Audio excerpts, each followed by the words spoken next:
Hello everyone, कैसे हैं आप सभी। हम डिस्कस कर रहे थे अबाउट रिफाइनिंग ऑफ मेटल्स को, उसी को कंटिन्यू करते हैं।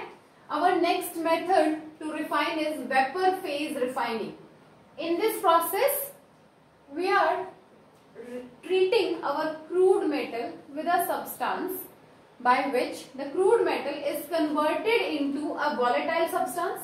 impurities पीछे रह जाएंगी और हमारा मेटल किसमें कन्वर्ट हो जाएगा, एक volatile substance में कन्वर्ट हो जाएगा। इस सब्सटेंस को एक पर्टिकुलर टेम्परेचर पे ले जाके हम कन्वर्ट कर लेते हैं in our pure metal. So in vapor phase refining we discussed two methods. One is Van-Arkel method, another one is Mond's process. Van-Arkel method is used for titanium and zirconium.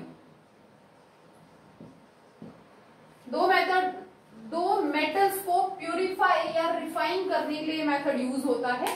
Titanium metal या impure form में उसको iodine के साथ react कराया eight 500 kelvin पे और वो convert हो गया एक वॉलेटाइल सब्सटेंस के अंदर, titanium iodide. Titanium iodide is further treating at 1700 kelvin, वहां से हमें क्या मिला, pure titanium with iodine. In the next one we take impure zirconium treated with iodine at 870 kelvin, एक वॉलेटाइल कॉम्प्लेक्स बन गया zirconium iodide. This zirconium iodide heated at 20-25 kelvin तक उसको हीट किया and we get our pure zirconium. This is van Arkel method. Next हम discuss करेंगे मोन्स process के बारे में। Mond's process is used for refining of nickel. Nickel metal की refining के लिए मोन्स प्रोसेस को हम यूज करते हैं।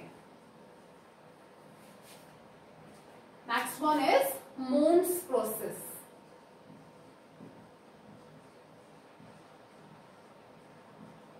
किसके लिए यूज होता है Mond's process? निकल के लिए।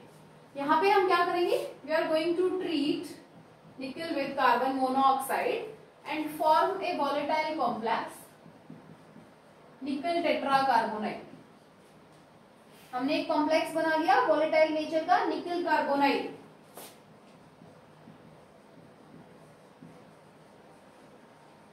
And this nickel carbonide is volatile in nature, and this reaction is occurred at 330 to 350 Kelvin. Same lines. Balance the reaction 4CO. Next is इस volatile compound को हमें 450 तक हीट करना। Initially we have impure nickel. Volatile carbonyl compound बना, impurities पीछे रह गई। This compound is further treated at 450 kelvin and we get our pure nickel with 4 carbon monoxide. This is Mond's process. Same ही है दोनों, वैन-आर्कल और मोन्स process, बस अलग अलग मेटल्स के लिए यूज होते हैं। The next method for refining we discuss is zone refining. Note कीजिए इसको।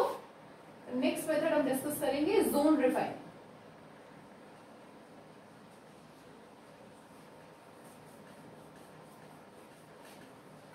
जोन रिफाइनिंग मेथड को हम करते हैं जब हमें बहुत ज्यादा प्योर फॉर्म में मेटल की जरूरत होती है। Zone refining to obtain purest form, obtain purest form। Generally जो हमारा जोन रिफाइनिंग है वो जर्मेनियम एंड गैलियम, इन दोनों मेटल्स को रिफाइन करने के लिए यूज होता है और ये दोनों ही सेमीकंडक्टर्स बनाने में काम आते हैं।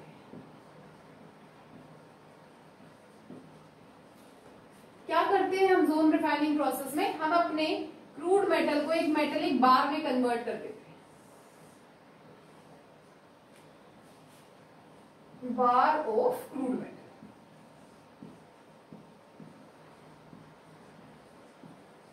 उसके बाद हम एक रोटेटिंग हीटर प्लेस करते हैं।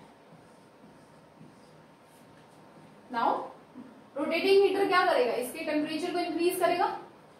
जैसे ही मेटल मेल्ट होना स्टार्ट करेगा, हम रोटेटिंग हीटर को मूव कर देंगे। After some time rotating heater starts moving. क्या होगा, हमारी जो इम्प्योरिटीज है ना वो मोल्टन मेटल में ज्यादा सोल्यूबल है। तो इम्प्योरिटीज क्या करेंगी, इस हीटर के साथ साथ चलने की कोशिश और इसके साथ साथ चलेंगे। एक पॉइंट ऐसा आएगा जब हम बार बार इस प्रोसेस को रिपीट करके एक पूरा एंड हमारा किसका मिल जाएगा, हमें ओनली इम्प्योरिटीज का।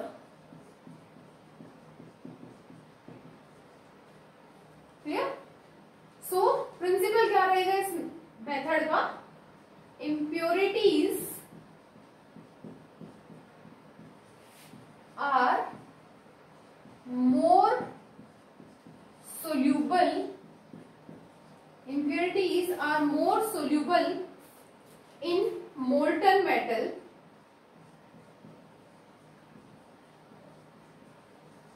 than solid metal.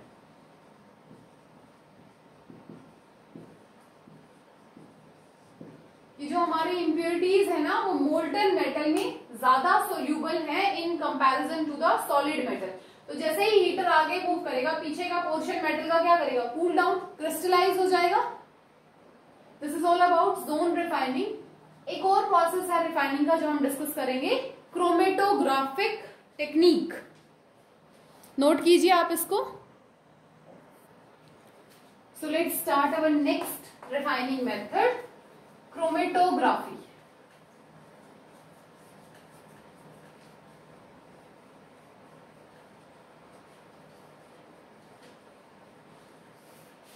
Next method we discussed is chromatography.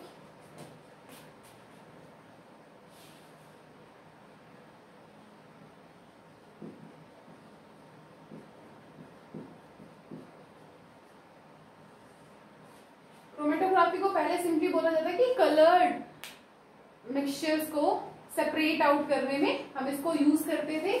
Chrome means color and graphy means writing.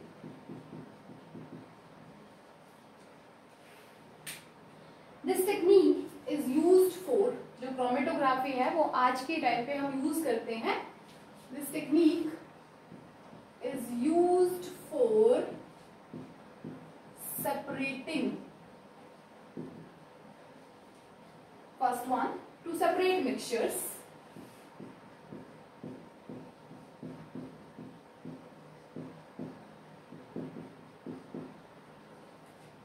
second, chromatography is used to purify compounds,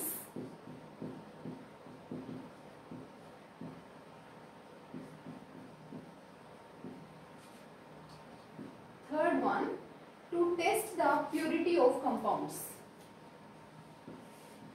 to test the purity of compounds, के compound कितना pure है, उसमें कितनी impurities present है, उनके लिए हम chromatography technique को यूज करते हैं। क्रोमेटोग्राफी टेक्निक में दो फेजेस होती हैं। This technique consist two phases, one is stationary, one is stationary phase, another one is mobile phase.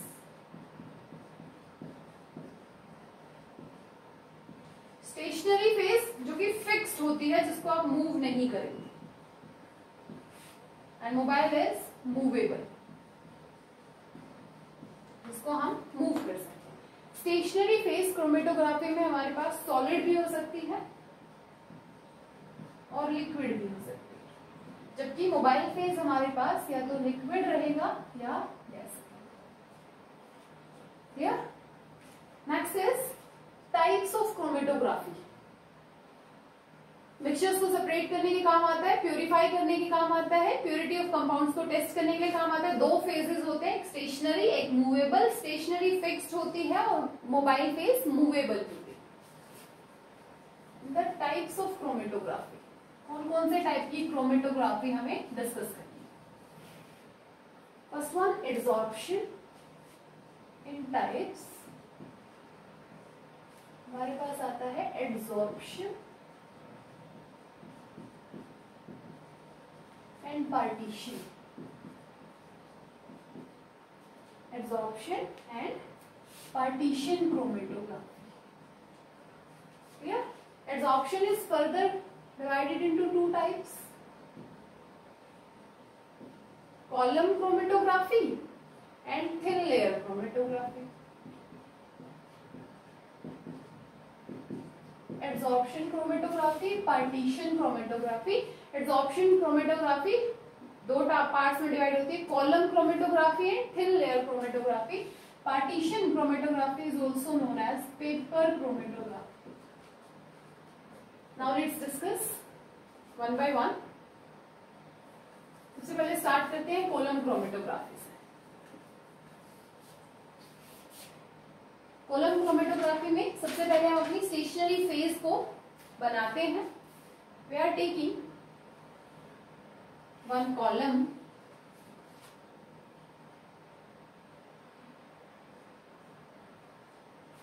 here. This column is filled with adsorbent.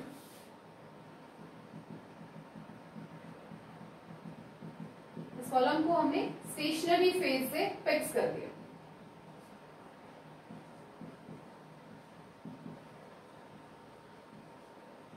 This is stationary phase. और जो stationary phase है वो बहुत अच्छी adsorbent है.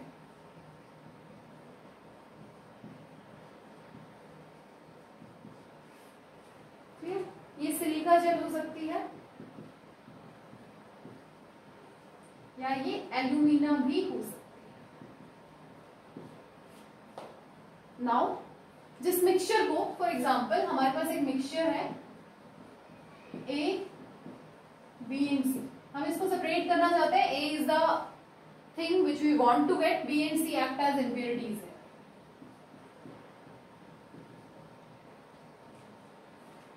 Clear? Now इस mixture को एक सॉल्वेंट में हम डिसॉल्व करेंगे जिसमें ये मिक्सचर प्रॉपरली घुल जाए. This mixture is dissolve in a solvent. तो हमने यहां से क्या बना लिया? एक सॉल्यूशन बना लिया. Now this solution is poured over here. हमने क्या किया? इस solution को यहाँ पे डाल दिया.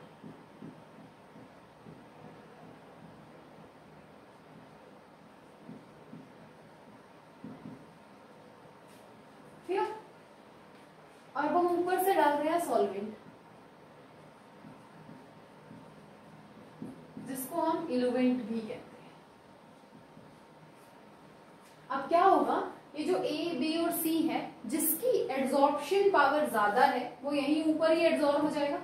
जिसकी एड्सॉर्प्शन पावर कम है वो नीचे तक आ जाएगा. Clear? So after some time हमें यहाँ पे बैंड्स नजर आएंगे. Band for a,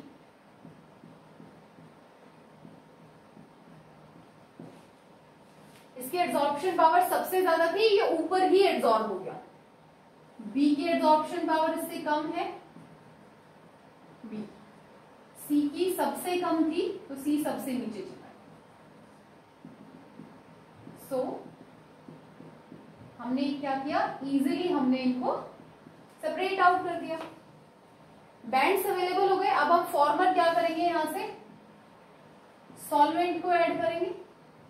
With adding the eluent, we can easily separate these out in separate because ऊपर से सॉल्वेंट को ऐड किया, C डाउनवर्ड डायरेक्शन में शिफ्ट होगा और टैप ऑन करके हम उसको बाहर निकाल लेंगे. Similarly B shift in downward direction with the solvent, फिर A उसके साथ शिफ्ट करेगा और हम इस तरीके से यहां से इन तीनों कंपोनेंट्स को इजीली सेपरेट आउट कर सकते हैं. This is column chromatography. Stationary phase जो कि मूव नहीं करेगी. Solution is our movable phase. एक सॉल्वेंट यूज करेंगे जहां पे हमारा सॉल्यूशन जो है, ये जो कंपोनेंट्स है वो उसके साथ अच्छे से डिसॉल्व हो जाए. So this is column chromatography. Next हम डिस्कस करेंगे थिन लेयर क्रोमेटोग्राफी के बारे में.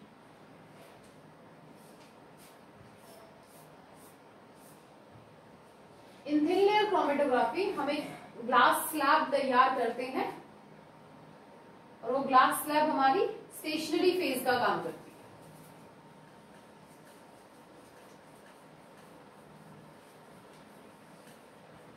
यहाँ पे अगर आप लिखना चाहें तो आप लिख सकते हैं that adsorption power of A is greater than B and C, इसीलिए वो सबसे ऊपर ही एड्सॉर्ब हो गया। थिन लेयर क्रोमेटोग्राफी में we are taking one glass slab and cover this glass slab with a adsorbent। एक एड्सॉर्बेंट से हमने ग्लास स्लैब के सरफेस को कवर कर दिया। सिलिका जेल हो सकता है, एल्यूमिना हो सकता है आपके पास, ठीक है। ग्लास स्लैब प्रिपेयर किया,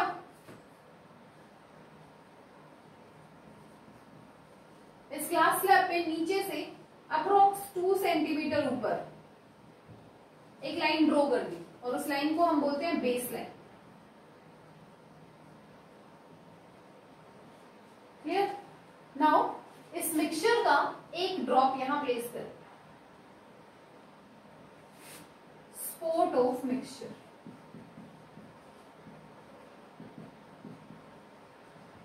क्लियर है? यहां तक एक ग्लास स्लैब लिया, उसको सिलिका जेल में डिप किया, ड्राई किया, तो हम क्या बोलेंगे, वहां पे एक स्टेशनरी फेज हमने बना लिया। अब उसके ऊपर 2 सेंटीमीटर ऊपर बेस से एक लाइन ड्रॉ कर दी, उस लाइन को बोला बेस लाइन। बेस लाइन से थोड़ा सा ऊपर हमने एक स्पोर्ट लगा दिया मिक्सचर का, जिसमें हमारे पास कंपोनेंट्स प्रेजेंट है। इस ग्लास स्लैब को उठा के एक बीकर में प्लेस कर दिया, जिस बीकर में हमारे पास क्या था, सॉल्यूशन था।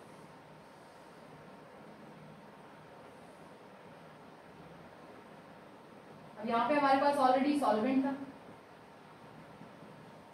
अब ये सॉल्वेंट क्या करेगा, capillary action show, upward direction में मूव करेगा, and with the movement of this solvent this dot के कलर कंपोनेंट भी मूव करना शुरू करेंगे, एंड आफ्टर सम टाइम हमें कुछ ऐसे सेपरेशंस मिल जाएंगे। तीनों कंपोनेंट्स का अलग अलग सेपरेशन हो जाएगा। जिसकी एड्सॉर्प्शन पावर अच्छी है वो पहले एड्सॉर्ब हो जाएगा, जिसकी एड्सॉर्प्शन पावर सबसे कम है वो सबसे ऊपर तक चला जाएगा सॉल्वेंट के साथ। सो ए की एड्सॉर्प्शन पावर सबसे ज्यादा अच्छी है, इसीलिए वो सबसे नीचे। कलर कंपोनेंट्स अलग हो गए। Clear? So after some time जब हमें इस ड्रॉप के कलर कंपोनेंट्स मिल गए, we get 3 colour components.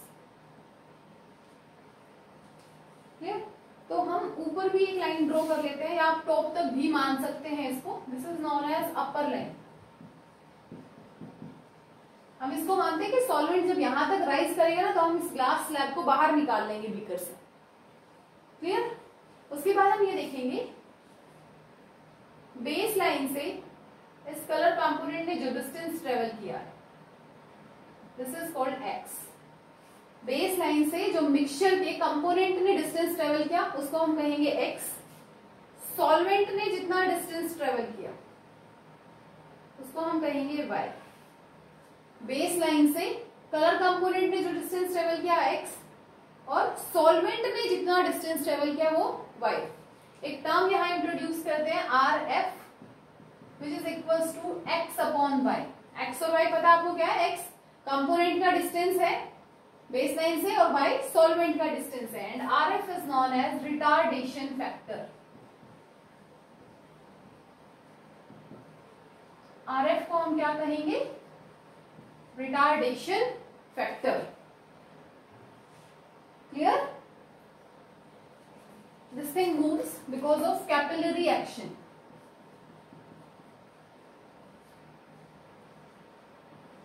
Capillary action की वजह से सॉल्वेंट जो है वो टीएलसी पे मूव करता है। नेक्स्ट वन, अगर ये कलर कंपोनेंट्स हैं, ए और A B C colour component है, तो हमें अलग अलग कलर दिख जाएगा, red one, blue one, black one, जो भी है। कलर कंपोनेंट है तो कोई इश्यू नहीं है, इजीली हमें यहाँ पे विजिबल हो जाएगा। अगर हमारे मिक्सचर के जो कंपोनेंट्स हैं जिनको हम सेपरेट करना चाहते हैं वो कलरलेस हैं, तो हम कैसे सेपरेट करेंगे? नोट कीजिए इसको यहां तक।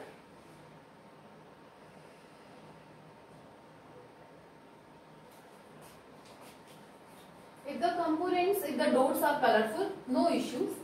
If the dots are colorless, if ये जो dots हैं are colorless, तो पहला तरीका हम क्या करेंगे, हम इस स्लैब को यूवी लाइट में रखेंगे. यूवी लाइट में रखने से ये कलर्ड हमें विजिबल नजर आएंगे और हम वहां से रिटार्डेशन फैक्टर को कैलकुलेट कर लेंगे. अगर यूवी लाइट में रखने से भी नहीं आता है तो हम दूसरा मेथड लगाएंगे.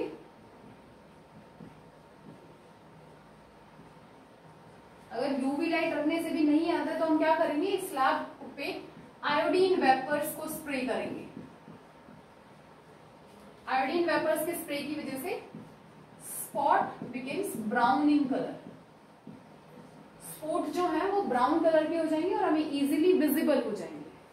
अगर आयोडीन वेपर्स से भी नहीं आता है तो हम कुछ केमिकल्स को स्प्रे करेंगे. जिसके लिए हमें एक पर्टिकुलर एग्जांपल याद रखें. स्प्रे केमिकल्स जैसे अमीनो एसिड्स के जो स्पोर्ट हैं,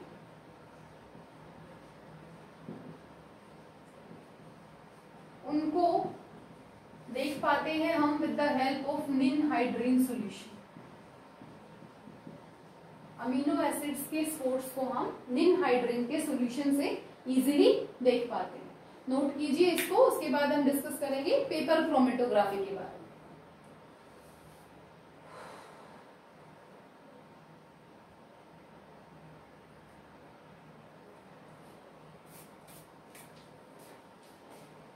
So let's start discussing about paper chromatography.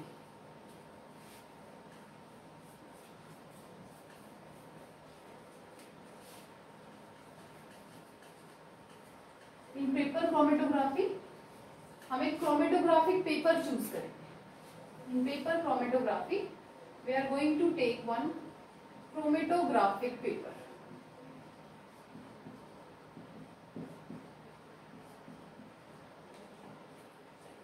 Now in this paper, or this paper is made up of cellulose, solid, और ये पेपर वाटर भी कंटेन करता है काफी लार्ज अमाउंट में, जो कि liquid. And the interesting part is here water act as stationary phase.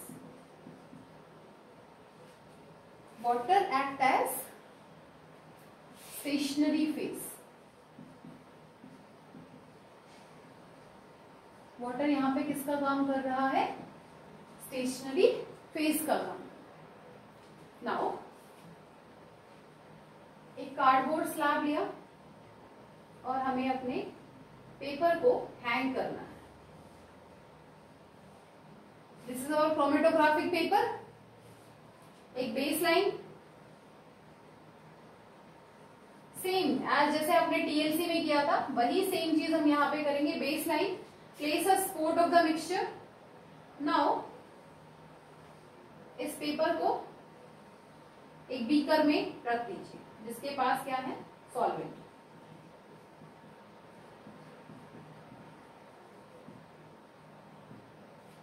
The only difference is in partition chromatography, stationary phase is liquid and mobile phase is also liquid. And mobile phase is also liquid. और सारा process as it is thin layer chromatography की तरह हो जाएगा. Note कीजिए इसको.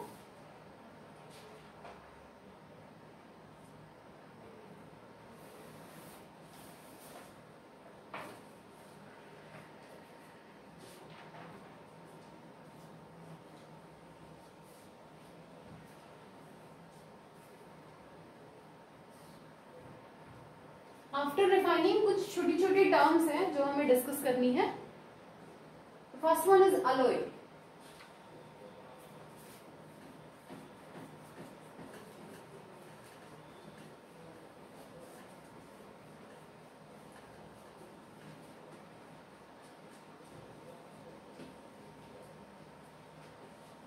The term we discuss is alloy. Alloy is a homogeneous mixture of two or more metals containing traces of non-metals also. Next we discussed about alloy.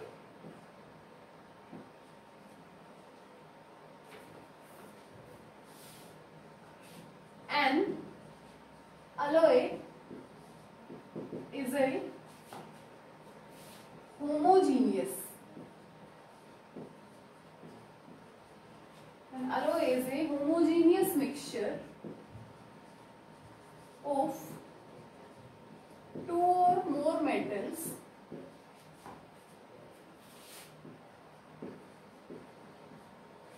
An alloy is a homogeneous mixture of two or more metals containing traces of non-metals also.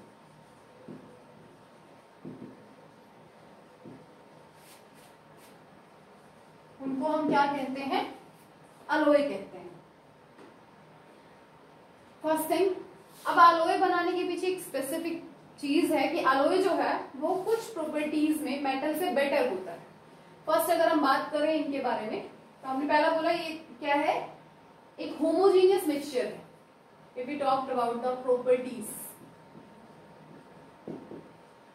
First one, alloy is a homogeneous mixture.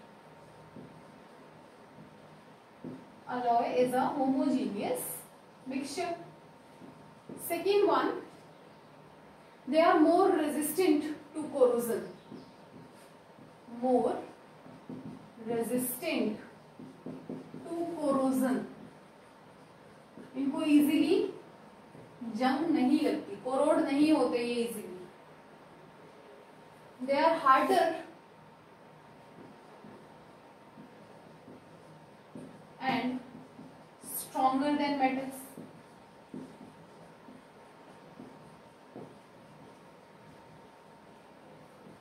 Their melting point and boiling point is low. May be low or may not be low. They have higher or lower. कम भी हो सकता है और ज्यादा भी हो सकता है. Next one, they are less malleable and less ductile. They are less malleable and less ductile. These are some properties of alloys. Even they have lower conductivity, इनकी कंडक्टिविटी भी कम होती है. Alloys are homogeneous mixture, more resistant to corrosion, harder and stronger than metals. They have higher or lower melting points. They are less malleable and less ductile. They have lower conductivity than the constituent metals. जिनसे मिलके बना है उनसे इसकी conductivity कम रहेगी.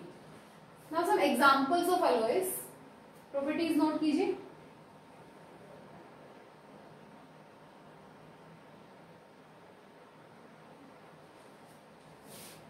Some examples.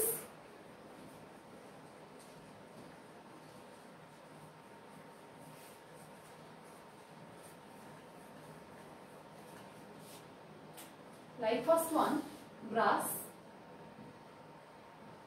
Brass is an alloy of copper and zinc.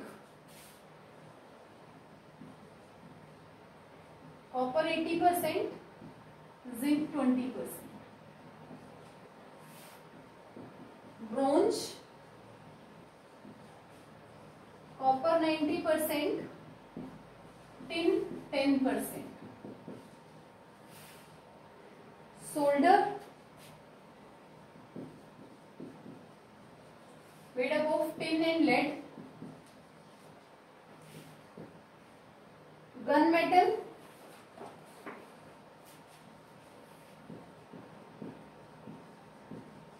किससे बना होता है gunmetal? Copper, tin and zinc. Copper 88%, tin 10% and zinc 2%. Gunmetal next one bell metal.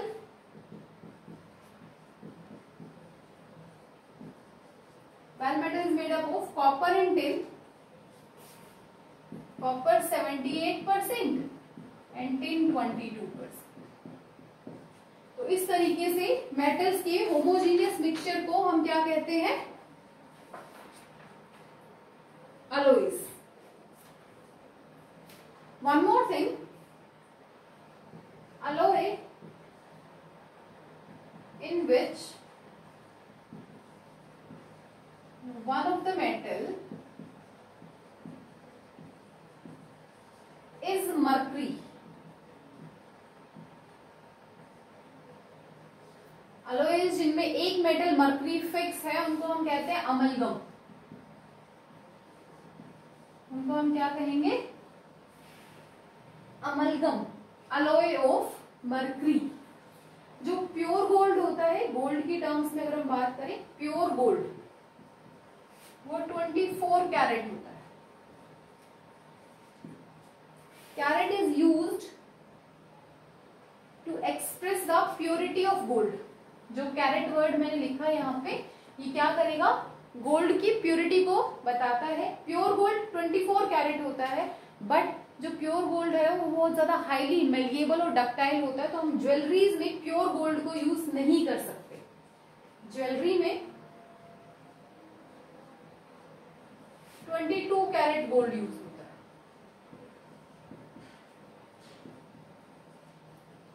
Jewelleries के अंदर 22 कैरेट गोल्ड यूज किया जाता है। इट मीन्स 22 पार्ट्स तो प्योर गोल्ड के हैं और 2 पार्ट कॉपर का है। उसको हम कहते हैं 22 कैरेट गोल्ड। और इस कंपोजिशन में इसकी मेलिएबिलिटी और डक्टिलिटी कम हो जाती है, तो हम इसको ज्वेलरी बनाने में यूज कर सकते हैं।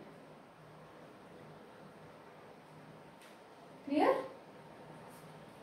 In the next topic we are going to discuss is corrosion.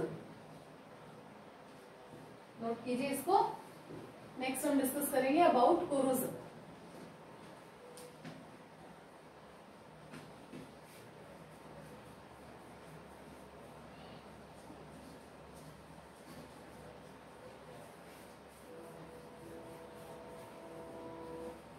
Metal surfaces के, जो मेटल का अपर सरफेस जब धीरे धीरे खराब हो जाता है तो उसको हम क्या कहते हैं? कोरोड हो जाना। Next is corrosion. Corrosion is defined as the slow eating up of metals, the slow eating up of metal surfaces, the slow eating up of metal surfaces by the action of air moisture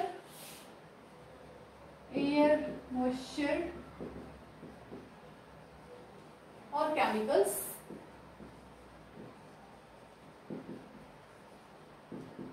is known as corrosion.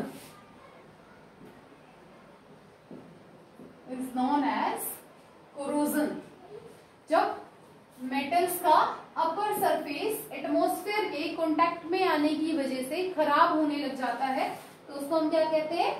Corrosion. और corrosion का होने के लिए essential क्या है? Presence of air and moisture.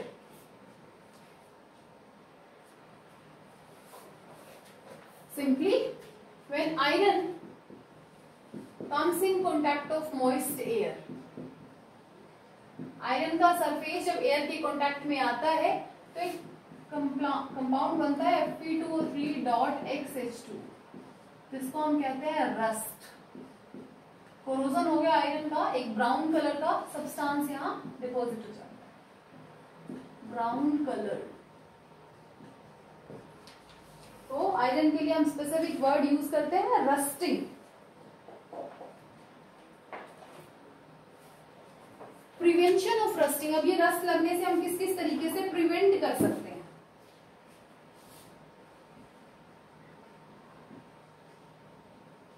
Prevention of rusting, पहला तरीका iron को पेंट कर दीजिए by painting. Second one by greasing, grease लगा दीजिए सरफेस पे या ऑयलिंग कर दीजिए। Third one by galvanization,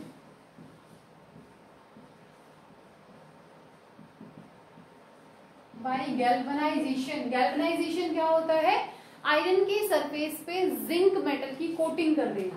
by galvanization is process in which iron is coated with zinc.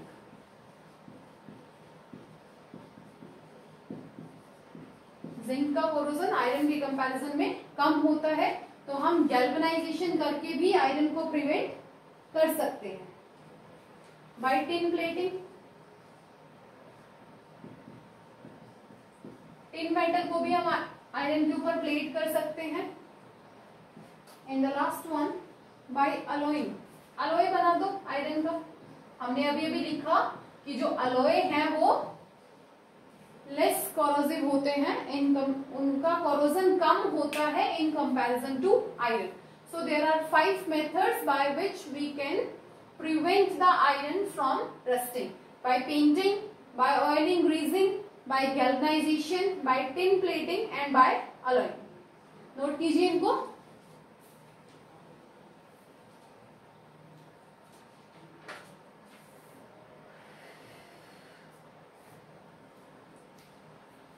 Next is iron की तरह हमारे और भी मेटल्स हैं जो कोरोड होते हैं। जैसे एक दो का एग्जांपल लिख लेते हैं। जब एल्यूमिनियम एटमॉस्फेयर के कांटेक्ट में आता है तो उसके सरफेस पे एक लेयर जम जाती है Al2O3, जिसको हम कहते हैं corrosion of aluminium. Copper and comes in atmosphere, basic copper carbonate की फॉर्मेशन हो जाती है CuCO3.CuOH2। Basic copper carbonate. Clear? Similarly, when silver comes in contact with atmosphere, it forms a black layer of Ag2S. Black layer of Ag2S. This is all about corrosion. Now, एक student का एक doubt है coordinate bonds के बारे में, उसके बारे में डिस्कस करते हैं।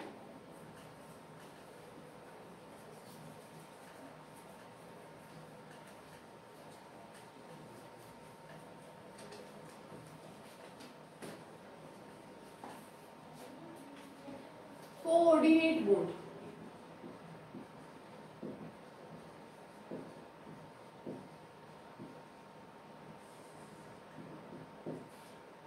हमने आयनिक बॉन्ड डिस्कस किया in which complete transfer of electron takes place. हमने कोवलेंट बॉन्ड डिस्कस किया। Covalent bond is in which mutual sharing of electron takes place. The last type of bond is coordinate bond. Coordinate bond को understand करने के लिए सबसे पहले हम ammonia molecule को अंडरस्टैंड करते हैं। Nitrogen 5 electrons in the valence shell, 1 2 3 4 5। Hydrogen 1 electron each hydrogen, they share their 1 electron with nitrogen। Lewis dot structure easily बना सकते हैं हम। हाइड्रोजन का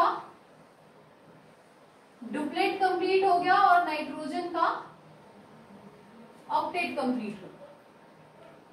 नाइट्रोजन के आउटर मोस्ट में 5 इलेक्ट्रॉन थे, एक हाइड्रोजन के पास एक, तो तीनों हाइड्रोजन के पास उनका खुद का एक एक इलेक्ट्रॉन था।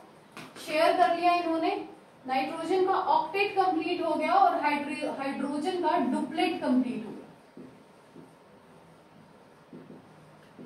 नाउ इस कंपाउंड में अगर हम ध्यान से देखें तो हमें एक चीज दिख रही है। Line represents 2 electrons. नाउ दो टाइप के बॉन्ड हैं, दिस इज बॉन्ड पेयर।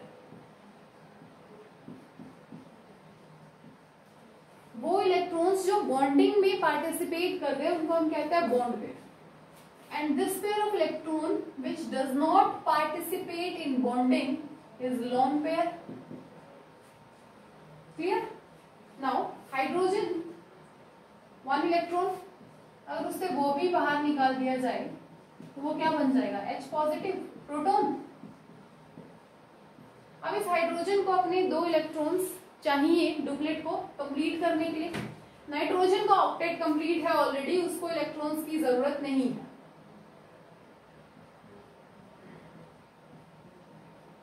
तो ये क्या करेगा? अपने इस लोन पेयर ऑफ इलेक्ट्रॉन को H पॉजिटिव के साथ शेयर कर लेगा।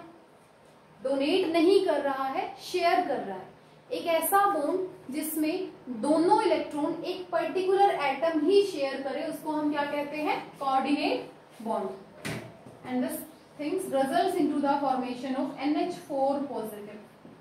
पूरे मॉलिक्यूल पे पॉजिटिव चार्ज आ गया। जब दोनों इलेक्ट्रॉन्स एक ही एटम शेयर करें बॉन्ड बनाने में, उसको हम कहेंगे coordinate bond. Clear? This is all about metallurgical processes, metal non metal. पढ़ के आइए, यहां तक कोई डाउट है तो पूछिए।